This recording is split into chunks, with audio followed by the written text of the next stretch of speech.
Monsieur le président Yahi Boni est un Béninois. Il a encore son droit civique et politique. Donc il peut être président de parti. Rien ne l'empêche. Non, rien ne l'empêche. Donc moi je ne trouve pas ça comme un événement. Non. Je crois qu'il ne faut pas grossir des choses qui ne valent pas la peine d'être suffisamment agrandies pour que ça devienne un événement mais inutile. Voilà. Donc, c'est un président, il est président du parti politique. Et je crois que c'est une bonne nouvelle.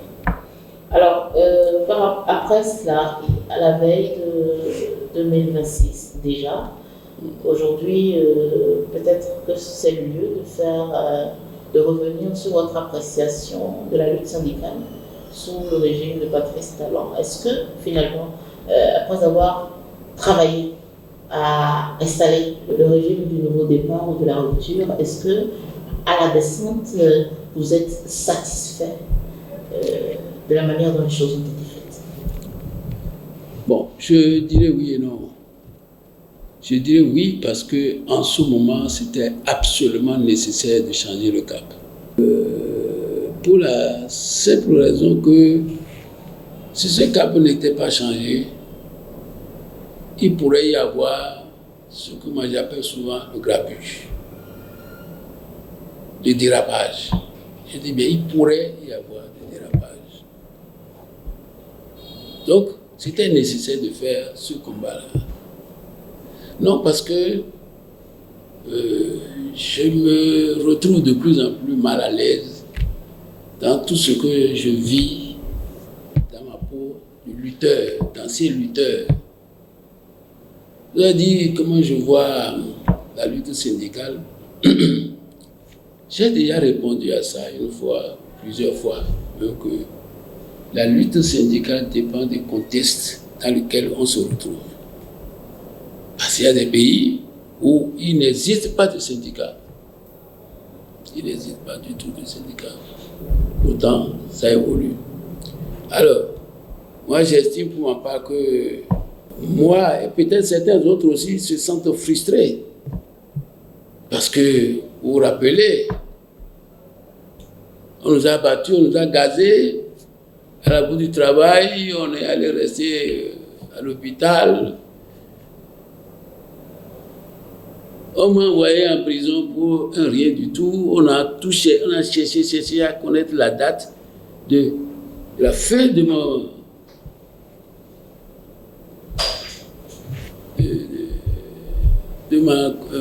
assurance, et on vient me cogner par derrière. Finalement, on m'envoie en prison. L'UTT, c'est 23 avocats. Bénévole, j'ajoute toujours bénévole parce que je n'ai jamais payé 1 franc pour un avocat pour me défendre. N'est-ce pas? L'UTT, ceux-là.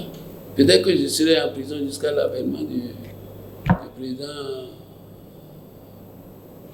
Talon. Alors, nous, on est là. On a grossi un certain nombre de choses, mais nous, on est là comme un vil individu, un oublié, un vrai oublié même. Et c'est ceux qui, on a trouvé ça quelque part là, qui jouissent allègrement des fruits de nos luttes. Bon, je leur concède, moi je suis déjà à la retraite, je sais que je suis à un pas de mon départ, mais quand même il faut le dire, et faire entendre ça à des gens qui savent que nous avons contribué à quelque chose. Vous pensez aujourd'hui que les vrais meneurs qui ont œuvré à l'avènement du régime de M. Patrice Talon sont laissés carrément sur le carreau? Non, je ne peux pas dire tous. Non, il y en a. Par contre, il y a des gens qui étaient même contre son avènement, mais qui sont les vrais jouisseurs. Il y en a qui sont même contre son avènement, qui se riaient de nous, se moquaient de nous. Parce que nous, on voulait la démocratie. Ceux qui doivent compétir, laissons-les compétir. Et le président Patrice Talon arriva. Vous avez dit tout à l'heure que vous voudriez la démocratie. M. Patrice Talon est quand même venu et a installé des mécanismes d'exclusion et tout. Aujourd'hui, quand vous regardez en arrière, est-ce que c'était le bon choix à faire? Non, je ne peux pas dire qu'on a installé tout de go un mécanisme d'exclusion. Je ne peux pas le dire. Je vous dis ceci. Le fait de réduire de 300 ou 400 partis politiques à quelques-uns, moi je trouve pour moi que c'est une bonne chose. Mais on aurait pu le faire de façon beaucoup plus démocratique, c'est ce que vous voulez peut-être dire. Bien sûr. Alors, ça là, chacun utilise sa méthode pour aboutir à son résultat. C'est pourquoi, sur le plan politique, moi je ne veux même pas intervenir. Non. Ceux qui ont constitué des partis politiques dans les maisons, dans les fonds, dans les villages et autres là, ils en ont pour leur compte aujourd'hui.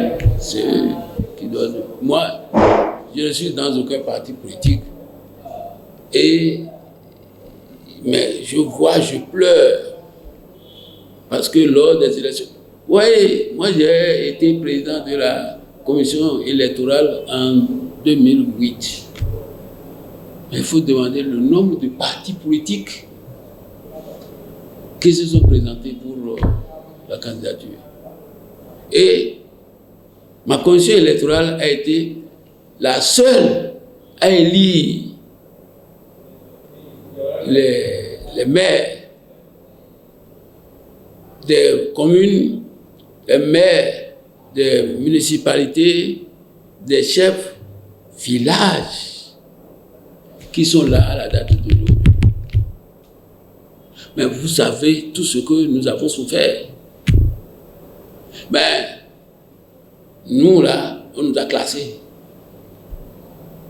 On n'a même pas su que c'est un statisticien, un professeur agrégé de sciences. C'est pas, ils ne savent même pas que c'est nous qui avons fait tout ça là. C'est ça. Pour choisir, on va choisir des gens par-ci, par-là, et ainsi de suite. Bon, moi, je dis bien, je suis déjà à la retraite. Je n'exige rien de qui que ce soit. Mais il faut qu'on en parle pour qu'on sache qu'il y a des gens qui ont œuvré pour que la démocratie continue de survivre au Bénin, qui ont œuvré pour que quelque chose change dans notre pays. Mais à la date d'aujourd'hui, ceux qui ont œuvré là, comment ils sont traités? Comment ils sont traités? Quand ils sont à la retraite, comment ils sont traités? Dans d'autres pays, je connais, même en Afrique ici, que les secrétaires généraux des confédérations, lorsqu'ils sont à la retraite, je sais comment on les traite. Vous pensez qu'il faut revoir la question de la retraite pour oui. Certaines catégories pas certaines catégories nécessairement, mais la retraite, que ce soit du privé ou du public, n'est-ce pas? Voilà. Je ne sais pas, parce qu'on est plus dérangeant, il faut les parler. C'est ça. Certains disent que, vous savez, moi j'étais à la huitième journée du décès de notre camarade Zakari Ibrahima à Aléjo, après près de 50 km après Bassila. J'ai vu le président Yahi là-bas. Sa première réaction, oh, Todjinou, vous m'avez embêté pendant 10 ans. Et vous voyez, il n'a plus continué le reste. C'est ça. Voilà. Alors, chacun faisait son travail. C'est pas qu'on embête quelqu'un. Chacun faisait son travail. En tout cas, moi, je faisais mon travail de syndicaliste. Non partisan. C'est ça. Si certains se voient engagés d'un côté ou de l'autre, ça va être leur problème. Moi, je suis libre. Un libre penseur, un libre agitateur. Et déjà, plusieurs suscitations de candidature. Est-ce que vous observez ce qui se passe et est-ce que vous avez un avis par rapport à tout cela? Est-ce que, ce qui se dessine, c'est ce qui va dans le sens de la continuité et tout? Est-ce qu'aujourd'hui, à la descente, vous voudriez bien que la dynamique en cours continue? Mais je vous ai dit tout à l'heure que moi je suis dans aucun parti politique. Ce qui se passe du point de vue réalisation, notamment infrastructurelle, j'apprécie ça très positivement. Mais il y a des choses qui se passent aussi dont je ne suis pas d'accord. Par exemple? Non. Vous savez, c'est pour cela que j'ai toujours refusé de parler politique. Si je dois entrer dedans, je risque de critiquer la politique. Non, je ne veux pas critiquer. Je laisse les politiciens qui ont amené le président Talon à ça apprécier. Je préfère les laisser faire. Parce qu'au moment où nous on disait ce que vous faites là c'est mauvais. Ah, ils estiment que nous on était de tel côté ou bien de l'autre côté. Maintenant qu'on est arrivé à ce niveau-là, on va voir. Vous voyez, aujourd'hui, il n'y a pas d'opposition dans mon pays. Non, c'est des histoires. Ah oui? Il n'y a pas d'opposition. Comment vous pouvez dire qu'il n'y a pas d'opposition? Moi, j'insiste pour dire qu'il n'y a pas d'opposition. Madame, si jamais, il y a un petit changement ici maintenant, vous allez voir ce qui va se passer.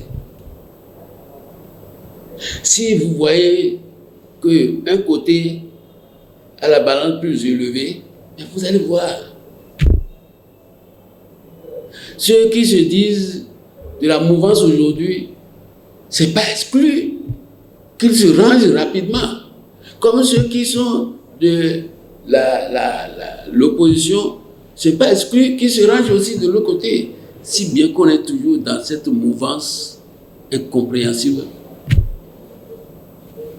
de quelqu'un qui réfléchit. Donc, le 2024-2026 arrive inexorablement. Le président Talon, ce que j'admire en lui, c'est qu'il a affirmé de façon systématique que lui ne va plus se représenter en 2026. J'espère qu'il va respecter ça. Donc, dans ces conditions, quand les gens commencent par susciter des candidatures, pourquoi on veut leur en vouloir? Dans d'autres pays, ceux qui ont suscité des candidatures comme ça, on les a envoyés en prison. Non loin de nous ici. N'est-ce pas? Mais personne ne dit rien à personne. Ça veut dire que c'est admis. L'autre dossier dont nous ne manquerons pas de parler, c'est le dossier de l'Assemblée nationale. La destruction de l'ancien siège, Oui. j'ai trouvé ça particulièrement mauvais. Ah, on ne devrait pas détruire ce... Non, selon moi. Parce que c'est un lieu privilégié de démonstration. De démonstration de la corruption? Oui, Ah. oui. Je le dis aussi parce que ceux qui ont fait ça, il y en a beaucoup qui sont partis élire domicile à l'Assemblée nationale. Par quel mécanisme on a trouvé une formule pour que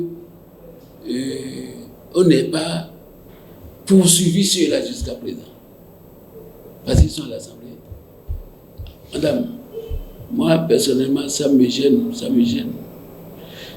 Le président Talon a créé des structures pour serrer les reins disons, à ceux qui gaspillent notre pays, gaspillent les ressources de notre pays. Mais ça là, c'est visible. Il y a Maria Greta.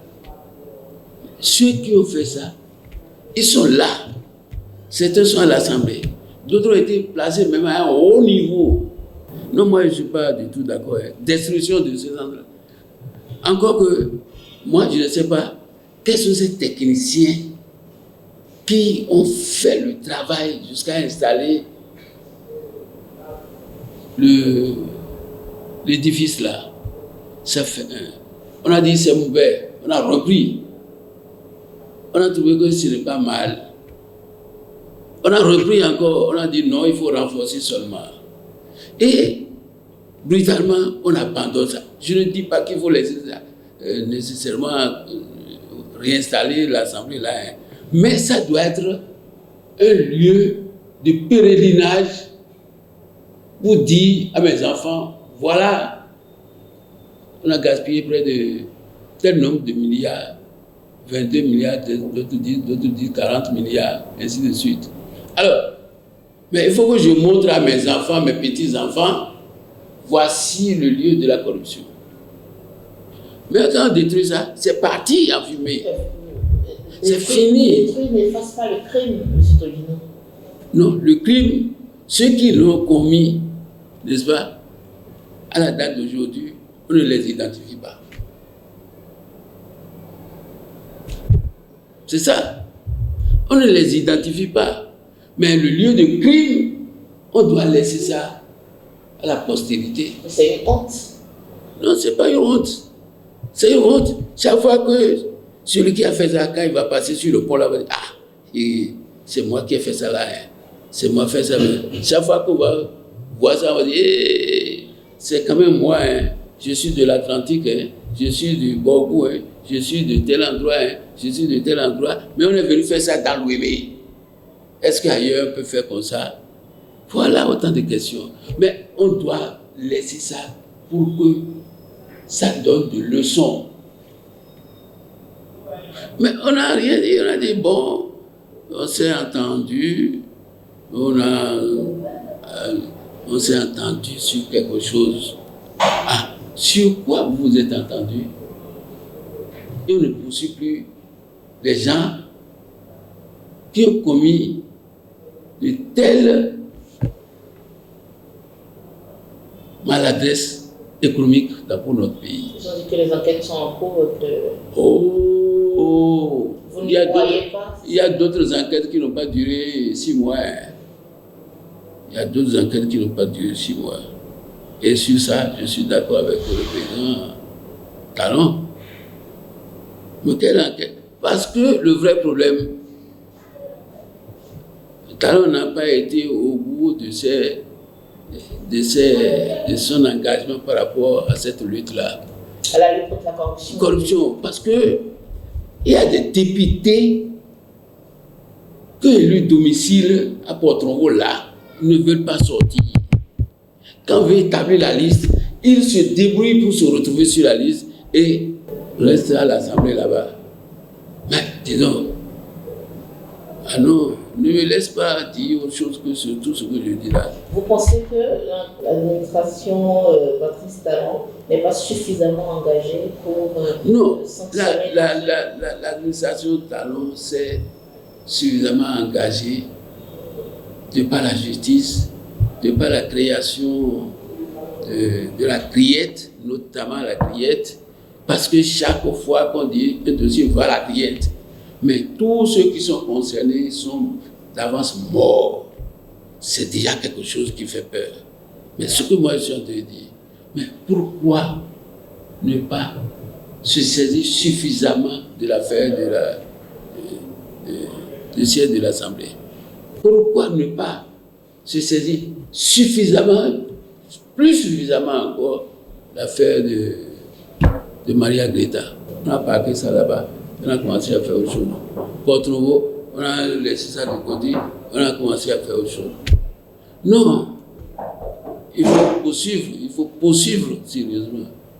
Il faut poursuivre ceux qui sont là, même si c'est des amis, il faut dire non, trop c'est trop. Il faut les poursuivre. C'est ça.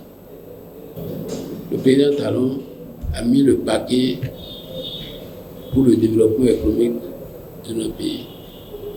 Mais le développement économique doit être sous-tendu par le développement social. Il le fait. Mais le social seulement ne se situe pas dans la construction des écoles. Le social seulement ne se situe pas dans la construction des infirmeries. Non, le social aussi, c'est l'individu. Pour moi, retraité que je suis,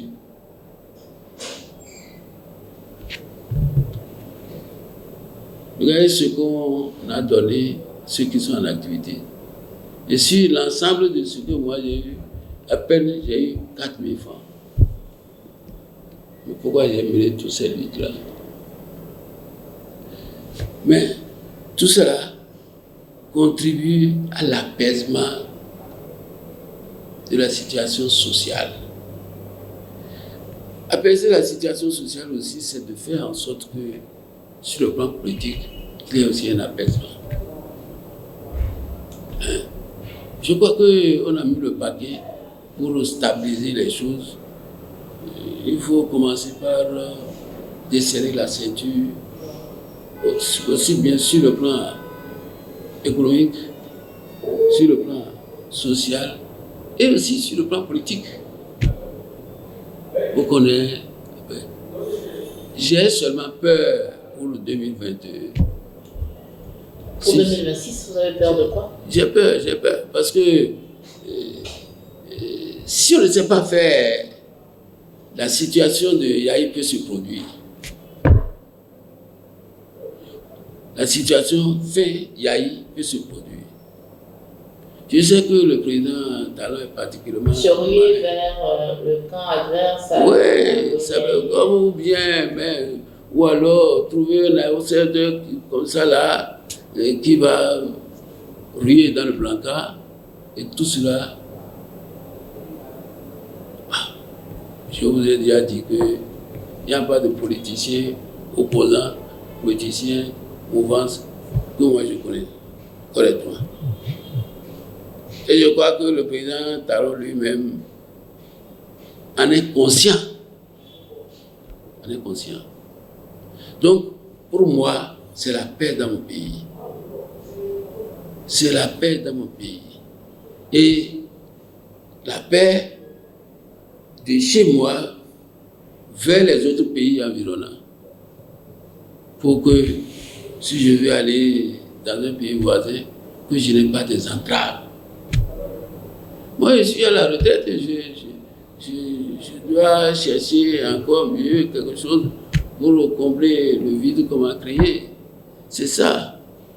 Donc, pour aller dans ce pays voisin, il faut que je sois empêché d'y aller. Non, c'est pas bon. Vous avez suivi le dernier développement lié au putsch du Niger. Est-ce qu'aujourd'hui, le positionnement qui a été le nôtre dans cette crise-là vous permet encore de... Oui, mais c'est ça. C'est-à-dire que, je dis, il faut aller mollo.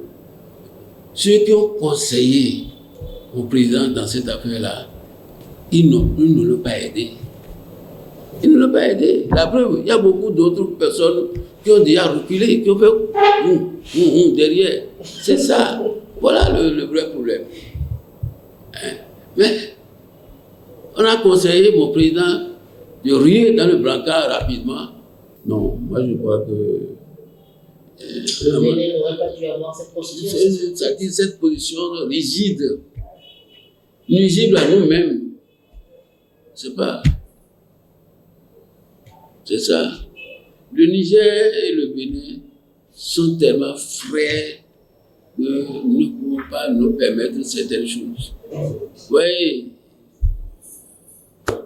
il y a des choses qu'on ne peut pas dire facilement comme ça, hein, mais que nous nous sommes permis de le dire. Un visage découvert. Mais aujourd'hui, où en sommes-nous? C'est pourquoi je ne suis pas politicien, mais j'observe. Les politiciens, ils essaient toujours d'être équilibristes. Donc, quand ça va d'un côté rapidement. La preuve, vous avez vu, ceux qui ont voulu empêcher le président Talon de venir au pouvoir. Mais lorsque Talon a été élu président, quels sont les premiers à aller vers lui? Ce sont ces politiciens-là. C'est pour cela qu'il faut faire particulièrement attention.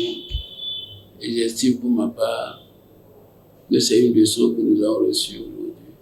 Nous sommes à la veille de 2026 et vous disiez tantôt que vous craignez, vous avez peur pour votre pays en 2026. Vous craignez l'arrivée également tonitruante d'un outsider qu'on ne verra pas malgré tout.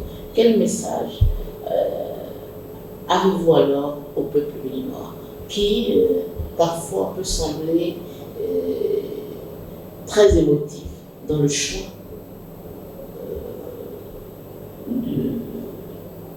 du prochain oui. Président? Non, non, du point de vue choix, je laisse le peuple béninois apprécier. Je n'ai pas d'indication précise à donner. Non, consigne de votre nom. Non. Par contre, je sais que si la tendance actuelle continue, on risque d'avoir la même situation qu'à l'arrivée du président Talon. Ce qu'il faut éviter au maximum. Il faut éviter parce que ça risque d'être une remise en cause. Vous savez ce qui se passe dans vos pays. N'importe quel président arrive, ce que le président a fait là, c'est mauvais. Il faut reprendre tout. Si bien que le développement est toujours au recommencement chez nous. Il faut qu'on évite ça. Qu'on évite ça. Pour éviter ça, ça ne peut être qu'une façon de dire ce que celui-ci fait là, je vais continuer ça. Peut-être en enlevant ce qui est un peu gênant dedans, mais il faut avoir une vision beaucoup plus futuriste. C'est ça. En tout cas, pour moi, j'ai peur. Déjà dans les propres rangs du président Talon et dans les rangs de ceux qui l'entourent et maintenant dans les rangs de l'opposition aussi.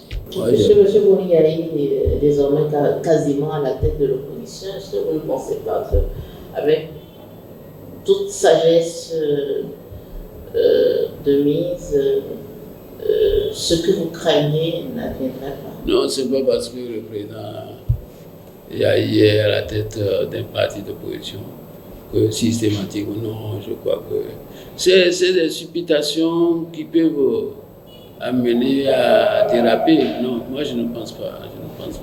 Et puis lui, il n'est pas, à mon point de vue, il n'est pas dans l'opposition radicale. Non. Ceux qui sont de l'opposition radicale, on les voit maintenant. Ils sont tous le bec dans l'eau. Radical, je vais faire partie, je vais aller moi-même, si vous ne voulez pas aller avec moi, j'irai le prendre. Mais depuis là, prendre ce gars-là seul, il ne peut pas le prendre jusqu'à présent. Ça, c'est ceux de l'opposition radicale qui n'ont que la bouche. Ils n'ont que la bouche. Madame, ils n'ont que la bouche.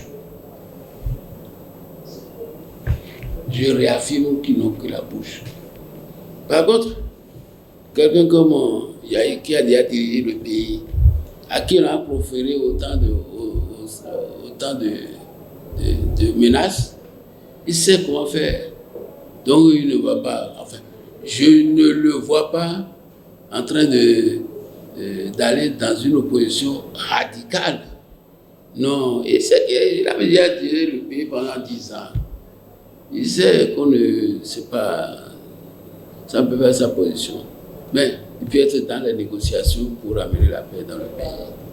Je crois que c'est ce qu'on peut lui souhaiter beaucoup. Merci, oui. Je voudrais vous remercier sincèrement de tout faire pour m'écouter et surtout amener à me prononcer sur des faits politiques.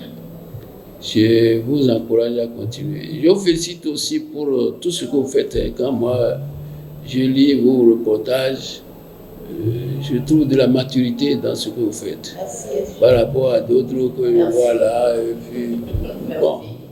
Bref, je vous encourage à continuer. Merci. Et je profite pour demander aux uns aux autres que ce qui importe aujourd'hui, c'est la paix.